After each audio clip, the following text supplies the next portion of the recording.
కర్నూలు జిల్లా జి హోసలిలో దారుణం జరిగింది. ప్రియుడితో కలిసి కొడుకునే తల్లి చంపేస్తుంది. వివాహేతర సంబంధానికి అడ్డుకున్నారని హత్య చేసింది. కొడుకు ఆచూకీ తెలపాలంటూ హైకోర్టులో పిటిషన్ వేసింది. ఏడాదిన్నర తర్వాత పోలీసులు నిగ్గు తేల్చారు.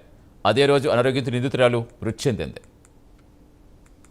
పూర్తి సమాచారం ఇచ్చేందుకు మా కరెస్పాండెంట్ మస్తాన్ జరుగుతున్న మస్తాన్, ఇది గుట్టు ఎలా విప్పారు పోలీసులు? అసలు ఎంత దారుణం అంటే కొడుకు కనిపించట్లేదని తన్నే చంపేసి మళ్ళీ హైకోర్టులో కేసు కూడా వేయటం అసలు ఎలా చూడాలి? ఏం చెప్తున్నారు స్థానికులు?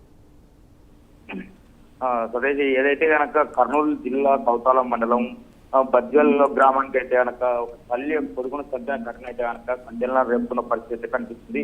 ఏదైతే కనుక గత 4 ఏళ్ల కిందట భర్త చనిపోయిన తర్వాత 3 నెలలకే భార్య అక్రమ సంబంధం పెట్టుకోవడము, అదేవిధంగా తల్లి ఆమెకు వారిద్దరికి 2 కొడుకులు 1 కుమార్తె ఉండడం, ఆ పెద్ద కుమారుడు ఈ అక్రమ సంబంధం విషయం తెలుసుకున్నాడనే అనుమానంతో పూర్తిగా తల్లి ఏదైతే గంగమ్మ కావచ్చు, అదేవిధంగా తనతో అక్రమ సంబంధంలో ఉన్న దర్గయ్య ఇద్దరు కలిసి సొంత కొడుకునైతే కనుక అత్యంత దారుణంగా హత్య చేసి పూడ్చిపెట్టిన పరిస్థితి కనుక కలకలం రేపుతున్న పరిస్థితి కనిపిస్తుంది. ఏదైతే కొత్తూరు గ్రామంలో శ్మశాన వాటికలు అయితే కనుక దాచిపెట్టిన పరిస్థితి. గత 2 సంవత్సరాల నుంచి నేను అన్న ఆచూకీ తెలియడం లేదంటూ శివకుమార్ ఎవరైతే 2వ కుమారుడు ఉన్నాడో శివకుమార్ అయితే కనుక సిఐడి వారిని అప్రోచ్ కావడం జరిగింది. ఏదైతే అప్రోచ్ అయిన తర్వాత వారు గత వారం రోజుల నుంచి పూర్తిగా విచారణ అయితే చేపట్టారు. పూర్తిగా దీంతో నిమగ్నమై పూర్తి విచారణ అయితే తెలిసిన పరిస్థితి కనిపిస్తుంది.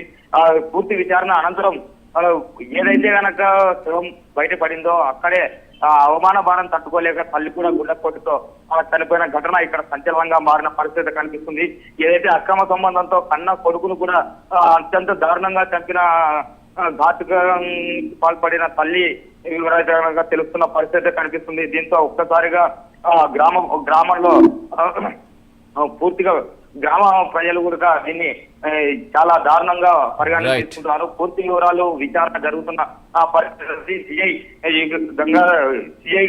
దృష్టికి తీసుకొచ్చారు. పోలీసులు అయితే కనుక దీన్ని పూర్తి విచారణ చేస్తున్నట్టు తెలుస్తుంది. Right, thank you Mastan.